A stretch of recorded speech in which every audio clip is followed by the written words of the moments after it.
Hello guys, welcome back to my channel. आज इस long video में मैं आपको बताने वाली हूँ जो भी आपके डाउट्स थे कमेंट सेक्शन में कि मैं कहाँ पढ़ती हूँ। मैं आकाश में पढ़ती हूँ, मैं एलएन में पढ़ती हूँ, या फिर मैं पीडब्ल्यू जाती हूँ, या फिर मैंने ऑफलाइन कोचिंग ले रखी है, मैंने आकाश की टेस्ट सीरीज क्यों ज्वाइन कर रखी है। तो मैंने सोचा कि मैं आपको एक लॉन्ग वीडियो बना के अपना डिस्क्रिप्शन दे दूँ। सो रिसेंटली मैं 11th क्लास में हूँ और मैंने ली है पीसीबी, जिसमें मैं तैयारी कर रही हूँ नीट की। So in the starting of the class 11th, जब मैंने अपनी नीट की प्रिपरेशन स्टार्ट करी थी, तब मैंने ये सोचा था कि मैं एक पीडब्ल्यू का बैच लेके पढ़ लेती हूँ।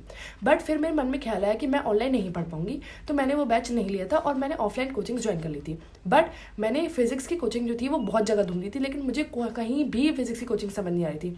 मतलब मैं रहती हूँ आगरा में और मैंने बायो और केमिस्ट्री की तो कोचिंग्स ऑफलाइन ज्वाइन कर ही ली थी, बट फिजिक्स की मुझे कहीं समझ नहीं आ रही थी। तो मैंने सोचा कि फिजिक्स मैं एमआर सर से पढ़ूंगी, क्योंकि एमआर सर जो है यानी मनीष राज सर, वो बहुत अच्छी फिजिक्स पढ़ाते हैं। उनके कॉन्सेप्ट एकदम क्रिस्टल क्लियर समझ आ जाते हैं और वो क्वेश्चंस प्रैक्टिस भी बहुत अच्छी कराते हैं। तो दोनों चीज़ें जब एक जगह अच्छी मिल रही हैं तो क्यों दूसरी जगह ढूंढना। अब आती है वो वाली बात कि मैंने अर्जुना का बैच क्यों लिया था। देखिए गाइस, अर्जुना का बैच मैंने नहीं लिया था, मतलब लिया तो मैंने ही था, बट जो मेरी सिस्टर है, मेरी एक कजन सिस्टर है, जिन्होंने अपनी नीट की प्रिपरेशन करी थी, बट इस साल जो नीट का पेपर आया था वह क्लियर नहीं कर पाई थी। तो उन्होंने मुझसे कही थी, उनके फ़ोन में कोई मतलब प्रॉब्लम हो गई थी और she was not able to purchase PW batch. तो उन्होंने मुझे कही थी कि मुझे पीडब्ल्यू का ड्रॉपर वाला बैच खरीदना है। बट तब मैं 10th में थी और मुझे पीडब्ल्यू के बैचेस के बारे में इतना नहीं पता था। तो मैंने गलती से, मतलब 10th क्रॉस ही करी थी मतलब, तो मैंने गलती से अर्जुना बैच ले लिया था और मुझे नहीं पता था कि वो ड्रॉपर्स वाला बैच नहीं है। सो इसीलिए वो जो थी, उन्होंने मुझे कहा कि कोई बात नहीं, अब जो बैच ले लिया वो तो एक्सचेंज हो नहीं सकता।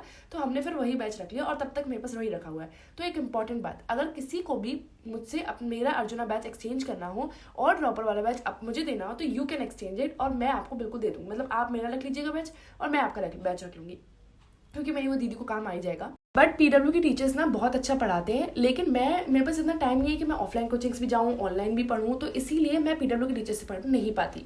अब दूसरी बात ये थी कि मैंने आकाश की टेस्ट सीरीज को ज्वाइन करी है। जो ऑफलाइन कोचिंग्स में जाती हूँ उसमें टेस्ट होते हैं, रेगुलर टेस्ट होते हैं, बट बायो में सिर्फ बायो का, केमिस्ट्री में सिर्फ केमिस्ट्री का, और फिजिक्स में ऑनलाइन पढ़ती हूँ। तो मैं ऑनलाइन, मतलब मेरी ऑनलाइन कंसिस्टेंसी नहीं रह पाती, तो मैं ऑनलाइन टेस्ट नहीं दे पाती। जैसे जैसे करके क्लास तो ले लेती हूँ, तो ऑनलाइन टेस्ट नहीं दे पाती। तो मैंने सोचा कि मैं आकाश की टेस्ट सीरीज ज्वाइन कर लेती हूँ। और आकाश की जो ऑल इंडिया टेस्ट सीरीज है उसका बहुत नाम है, मतलब जितने भी बच्चों ने नीट क्लियर कर लिया है उन्होंने मुझे बताया था कि कोई ना कोई टेस्ट सीरीज ज्वाइन करना बहुत इंपॉर्टेंट होता है, जिससे आपको पता चले कि आप कैसे बैठ के वहाँ पे पेपर दोगे, आपको किस मेंटेलिटी से देना है, आपको पहले फिजिक्स करनी है, आपको पहले केमिस्ट्री करनी है, आपको पहले बायो करनी है। और मुझे बहुत लोगों ने कहा था कि आप हमें बता दीजिएगा कि आपका आकाश का टेस्ट आपने कैसे दिया था, ये वो। तो अगर आप लोगों को आकाश के टेस्ट के बारे में कुछ भी पूछना हो, so you can tell me in the comment section और मैं आपको सब आकाश का डिस्क्रिप्शन दे दूंगी। अगर आपको ज्वाइन भी करनी है तो भी मैं आपको बता दूंगी कि आप कहाँ से इसको ज्वाइन कर सकते हो। तो गाइस, अगर आपको कोई भी और चीज़ पूछनी हो तो आप मुझे कमेंट सेक्शन में ज़रूर पूछ सकते हैं, मैं उसका जवाब ज़रूर दूंगी। और हाँ, अगर आपको मेरी फर्स्ट लॉन्ग वीडियो अच्छी लगी हो तो उसको सब्सक्राइब और कॉमेंट और लाइक ज़रूर करें।